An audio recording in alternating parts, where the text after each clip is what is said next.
Can we talk about Madoka Magica real quick?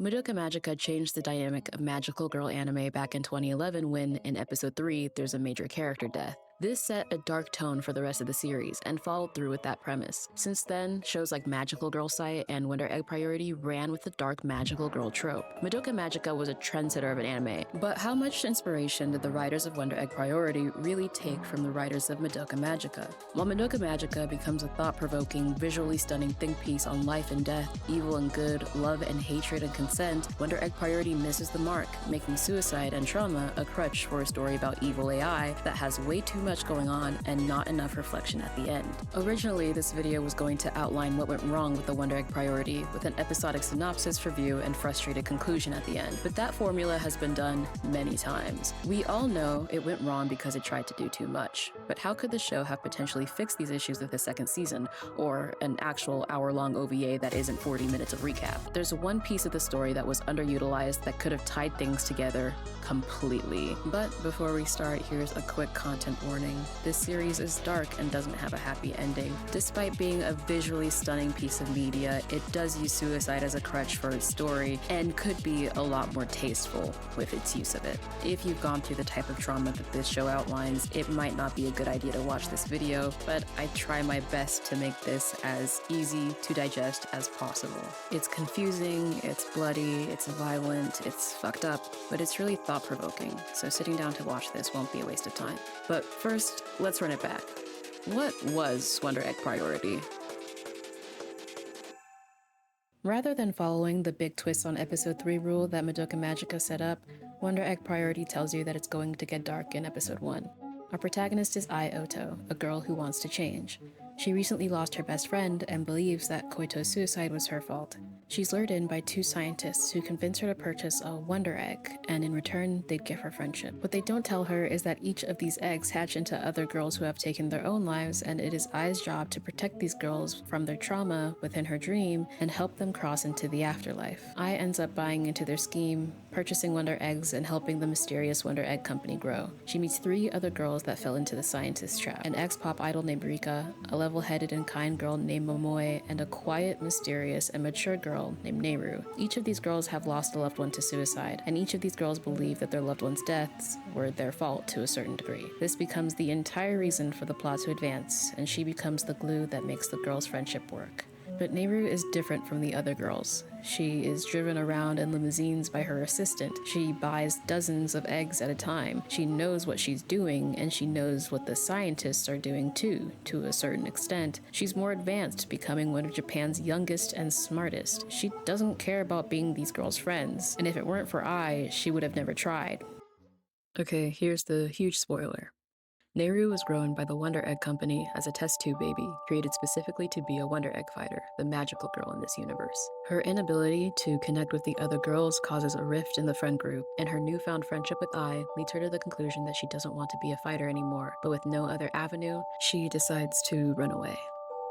And that's the extent we get to know the characters before the whole show implodes on itself. The show ends with the girls being transported to a parallel universe where their dead friends are alive, but their relationships with them cease to exist. At this point, Nehru has been missing for a few days now. In her final fight, Nehru becomes friends with an entity called Frill after it promises to help her become human.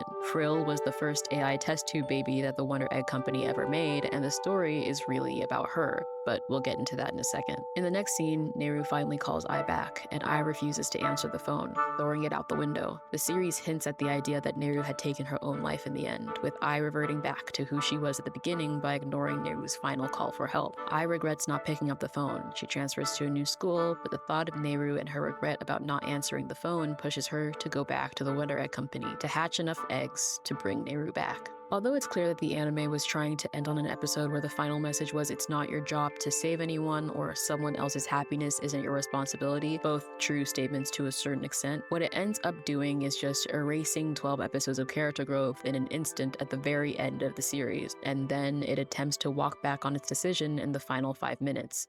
All of this is happening, and the show tries to find a way to patch in a story about an artificially grown human machine with an Oedipus complex causing mass suicide through girls' nightmares using man-killing insects -dot and kirara. Not to mention, with how delicately suicides are handled in the first few episodes, it's jarring to see the writers brush over a suicide of part of the main cast. Wonder Egg Priority, while very ambitious, overloads its mythology without grounding it.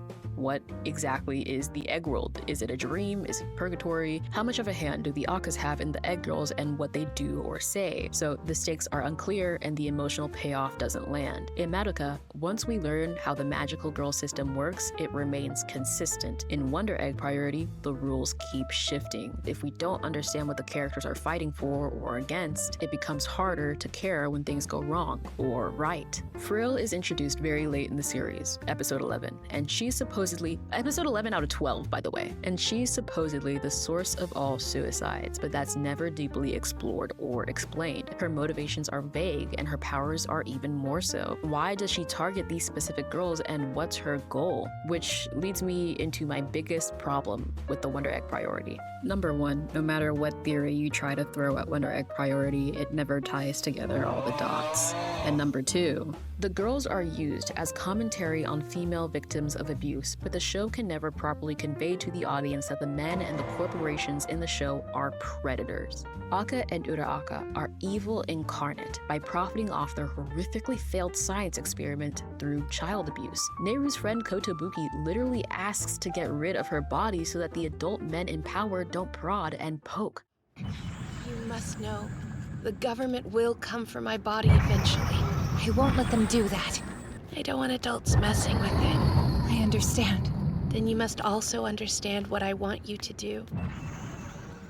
But the scientists who lure the girls in are never labeled as the malicious adult men in power until the OVA. And even then, in the OVA, I still goes back to work for them at the end of the episode. In an attempt to stay mysterious and middle ground, they fail to break through the bubbly cute persona of the anime and can't seem to make things get serious without using violence to make it dark. Although their goal is to end unnecessary deaths of young girls, their means do not justify their ends. They are trying to stop little girls from becoming Frill's prey by creating more prey for Frill. The show keeps a light, dreamy aura around these characters that subconsciously make them seem like they're not dangerous. And I get that it should feel that way to the girls, but why does it feel that way to us? Portraying the adult men in power as villains is easier said than done when it comes to the Wonder Egg Priority, because this show about tween girls being lured in by two male scientists with ill intent was written and directed by two men.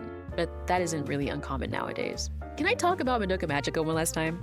Madoka Magica, another anime about little girls going through trauma while their consent is abused, is also directed by two men, and written by Gen Urobuchi, who wrote the plot for Saya no Uda, a psychological horror lolicon eroge visual novel. And if you don't know what the hell I just said, God, I wish I were you, don't look that up. I don't know what happens in Saya no Uda. I just know it exists, and I've seen what the internet has said about it. But if the main writer of the world's biggest magical girl anime likes writing about dubiously written eldritch being that just happens to look and act like a child or whatever, maybe it's not crazy to be wary of some of the other male writers of the same genre. I'm sure they're pulling from some of their own experiences, but we've seen over and over that industries can enable talented minds. Anyways, back to the writers of WEP. Shinji Nojima's works are pieces I'm unfamiliar with, but don't really have any red flags for. A lot of live-action romantic comedies. Shin Wakabayashi worked on Attack on Titan, Full Metal Alchemist, and High School of the Dead, which got me looking at his IMDb, since these are some pretty big titles. On his IMDb, I found that Nojima directed Iromanga Sensei, which is best described as a comedic incest lolicon anime. A lot of "what are you doing, stepbro?" stuff going on.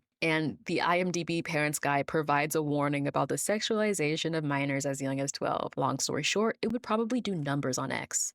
The themes outlining Eromanga Sensei and Sayo no Uta aren't explicitly evident in WEP besides the Orobucher's essence scattered throughout the series, but what I will say is that it could be seen as pretty weird that the two writers are men when the show deals a lot with the predatory behaviors of adult men towards little girls, especially with some of the writing direction that takes place in the show. There's a scene in episode 4 when the Akkas are explaining the difference between girls and boys' suicides. Uraraka says, "Women are impulsive and easily influenced by others' voices," which, is that not inherently predatory? The reason they're investigating girls' suicides, besides the fact that their AI daughter Frill has a hand in it somehow, is because they're easier to manipulate. It's easier to force them to buy an egg from you, and that's easy clientele and easy profit. They literally say girls are easy, and that's a very weird message for two grown men to include in their show that has a concerning amount of child molestation, since the Akkas are never explicitly shown as predatory, just hinted at it. All of this to say, This show was doomed from the start. The writers and directors don't know what they're talking about. They've never experienced being teenage girls preyed on by predatory men. Although it is clear in the beginning of the show that they care about the sharp decline in the mental health of specifically female adolescent youth, they don't know where to even begin looking for a solution and end up making a spectacle out of the very issue that they're trying to commentate on.